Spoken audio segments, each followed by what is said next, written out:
Respetados estudiantes, en este tutorial les voy a explicar unas generalidades del software Proteus que vamos a utilizar a lo largo de la clase. Después de que ustedes lo instalan en su equipo, les va a aparecer acá en el escritorio. En mi caso se llama Proteus 8 Professional, es el mismo que ustedes tienen allá. Y les va a aparecer este símbolo de acá. Esto quiere decir de que se debe ejecutar como administrador para que el software me trabaje de la mejor manera. Entonces, para lograr esto, yo me paro o le cliqueo más bien con el motor derecho del mouse y le doy ejecutar como administrador. ¿Por qué debo hacerlo? Porque él tiene unas funciones especiales y si yo no se las doy como administrador, él no me va a trabajar. Entonces, este es la primera pantalla. En este caso yo tengo la versión 8.13, ustedes tienen la 8.10 si no estoy mal, pero pues eso no tiene ningún problema, eso no hay ningún inconveniente ahí, es exactamente lo mismo, es exactamente igual. Entonces, cuando yo voy a generar un proyecto, yo le doy New Project. Esperamos a que el software se nos compile. Aquí le doy el nombre del proyecto que yo le voy a explicar. Digamos, vamos a escribirle prueba. Y aquí le doy la dirección de la carpeta a la que yo quiero eh, trabajar. Prueba 1, démoslo prueba 1. Ya tienen archivo, aquí solamente le damos next, next, next y finish. Esta es la primera, digamos, como pantalla que nos va a presentar el Proteus, y para yo poderle agregar elementos, yo me dirijo aquí. Debo tener en cuenta de que está en este modo, Selection Mode. Le doy acá y acá me aparece todos los elementos que yo necesito. Capacitores, incluso hay placas Arduino, aquí vemos el ejemplo, dispositivos Bluetooth, que eso también va con Arduino, conectores, digamos, estos bornecitos de acá, pero pues para el ejemplo de hoy vamos a utilizar simplemente una fuente y unas resistencias. Entonces aquí nosotros debemos de tener en cuenta de que esto está en inglés y pues debemos tener un pequeño conocimiento de esto para poderlo trabajar. Entonces yo siempre utilizo resistors aquí cuando voy a buscar una resistencia y le doy en resistor. Aquí tenemos las potencias y las tolerancias, que eso lo veremos después, y yo le doy genérico. ¿Por qué lo doy genérico? Porque en muchas ocasiones algunos de estos elementos tienen errores de programación. Desgraciadamente me ha pasado ya varias veces, entonces yo simplemente lo que hago es resistors generic. Entonces le voy a aceptar. Entonces aquí se me agrega resistor generic. Entonces aquí vamos a buscar otro elemento, capacitores. Entonces aquí yo ya tengo la opción de que tengo varios. También tenemos los genéricos.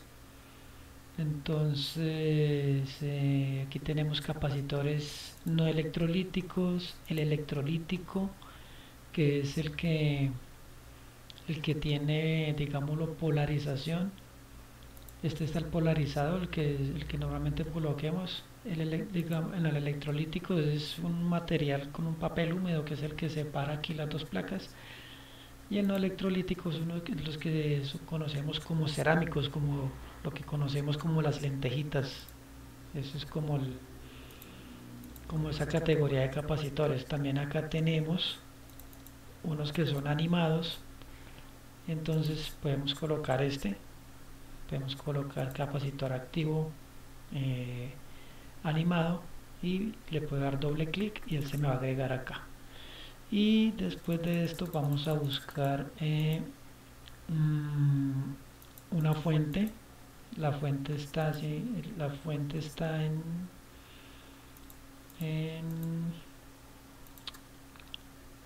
en sources, si no estoy mal acá. Aquí tenemos circuitos de compuertas, tenemos módulos Arduino, tenemos una serie de elementos que nosotros nos van a servir para, para trabajar. Entonces mira, aquí está en simulador primitives, está lo que es las fuentes. Entonces esta es una fuente de corriente alterna, nosotros todavía no la vamos a utilizar. Una batería, una fuente de pulsos, una fuente con un pulso especial, fuentes trifásicas, pero nosotros estamos buscando esta de acá, P-Source. Entonces vamos a agregarla, P-Source. Así es como se agregan los elementos. Entonces yo como la tengo acá elegido, yo lo monto acá, ¿sí? Voy a montarle una resistencia acá y le voy a montar un capacitor acá, un circuito muy sencillo.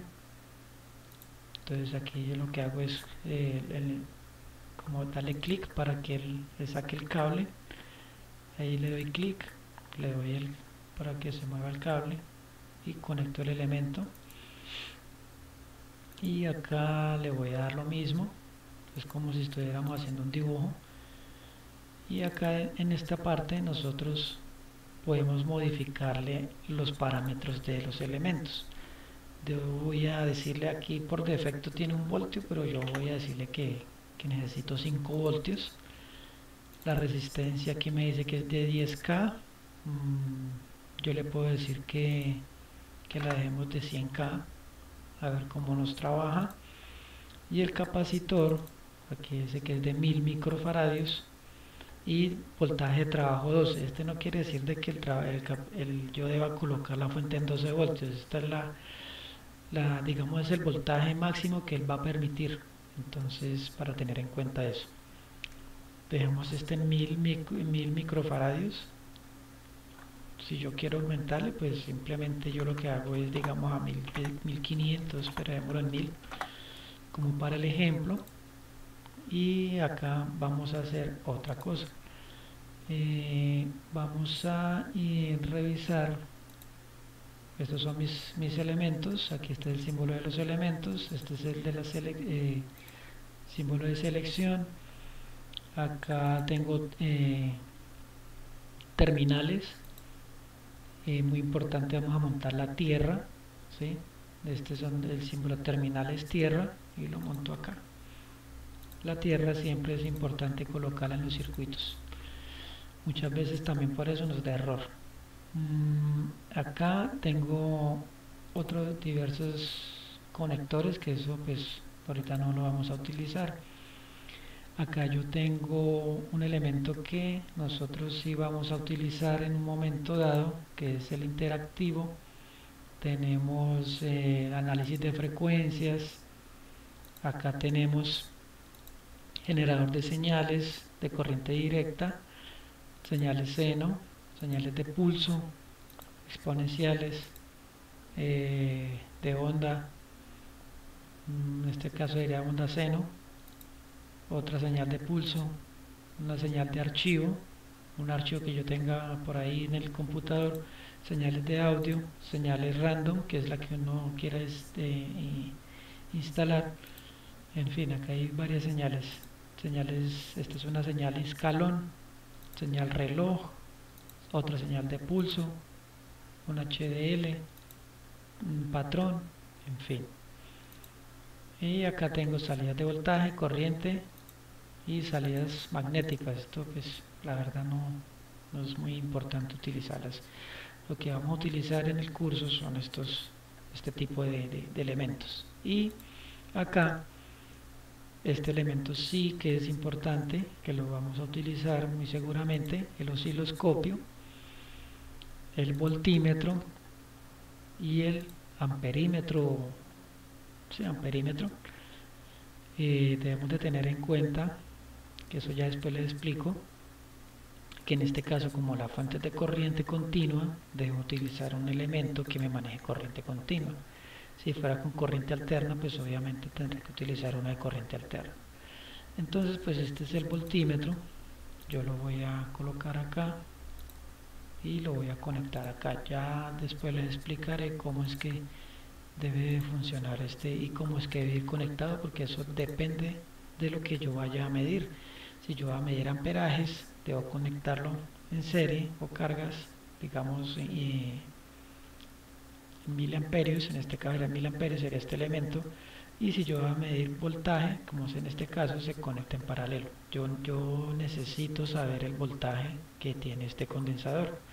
Entonces aquí yo monto este elemento y pues vamos acá un poco, que lo puedo arrastrar, y aquí yo puedo compararlo con el voltaje que me dé la fuente. Recordemos que era de 5 voltios y entonces aquí vamos a comprobarlo. Si yo quiero darle un acercamiento, entonces yo lo que hago simplemente es mover la ruedita del mouse hacia adelante, y si lo quiero alejar pues le doy hacia atrás. Entonces ya aquí para simular yo le oprimo este botón de play y bueno, aquí nos da 5 voltios y acá nos da una salida de 0.20 voltios. Esto es básicamente lo que muestra el circuito. Este es un circuito tiene un elemento en serie que es esta resistencia, tiene un elemento acá que está en paralelo con la fuente. Es simplemente un circuito muy sencillo, simplemente es como para mostrarles a grosso modo de qué se trata el Proteus. Por el momento no es más. Podemos observar que el capacitor, eh, como es animado, aquí nos muestra la polarización que tiene en el momento. Y pues a lo que yo corto la simulación, que es al oprimir acá, pues vuelve a quedar a su estado natural. Aquí lo volvemos a activar y eso es lo que básicamente vamos a realizar en la introducción al dibujo electrónico de Proteus. Bueno, muchas gracias por su atención y espero que este video les haya dado una pequeña aclaración de para qué vamos a utilizar el Proteus. Muchas gracias.